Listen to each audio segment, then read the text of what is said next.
Nagsagawa naman ng oral arguments para sa hiling ng prosekusyon na magpalabas ng subpoena para sa bank, tax at AMLAC records ni Vice President Sara Duterte at ilang dokumento ng kanyang asawang si Attorney Mans Carpio. Yan at ang iba pang pangyayari sa Senado sa report ni Bernard Ferrer.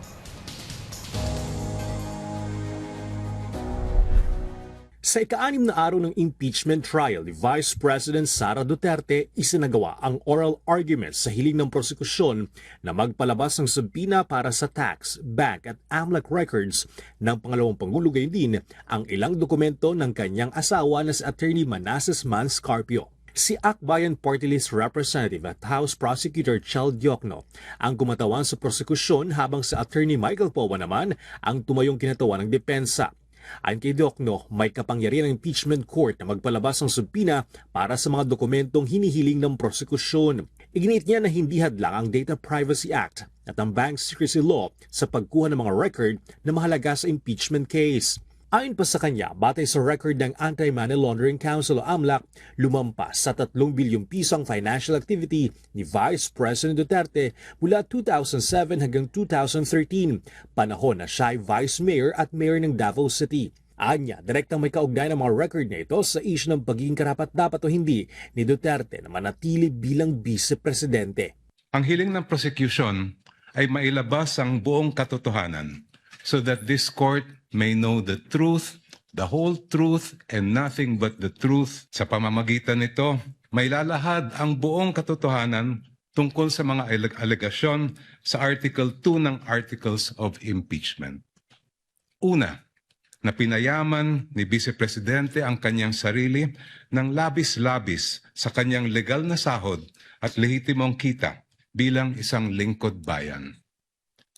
Pangalawa, na meron siyang mga ari-arihang hindi dineklara sa kanyang Statement of Assets, Liabilities, and Net Worth.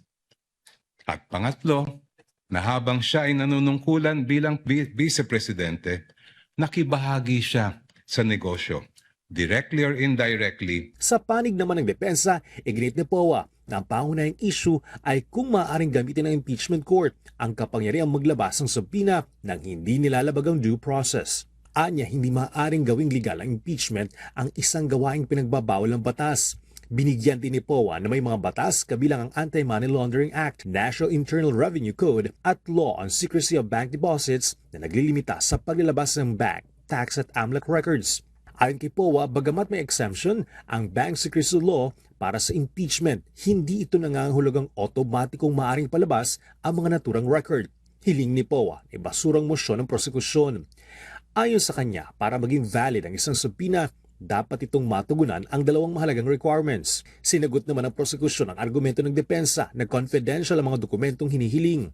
Ayon kay Diokno, ang layunin ng impeachment court ay maitaguyod ang pananagutan ng opisyal ng pamahalaan, kaya mahalaga ang pagkuha ng mga record nito. Nakatakdang pagdesisyon na ng impeachment court sa Lunes, July 20, ang hiling ng prosekusyon na magpalabas ng subpoena para sa tax, bank at AMLAC records ni Vice President Duterte ayon kay impeachment court presiding officer Francis Cheese Escudero. Bagong oral arguments, hiniling ni Senator Judge Robin Padilla na payagang makalahok sa impeachment trial sina Senators Rodan de Marcoleta at Jinggoy Estrada. Pinuna rin ni Padilla ang paglulunsad ng NBI ng investigasyon sa umano'y anomalya sa 2019 Southeast Asian Games o SEA Games, kung saan nagsilbing chairman ng Philippine Southeast Asian Games Organizing Committee si Senator Judge Alan Peter Cayetano. Bueneltahan ni Cayetano umano'y chilling effect ng pag-aanunsyo ng investigasyon.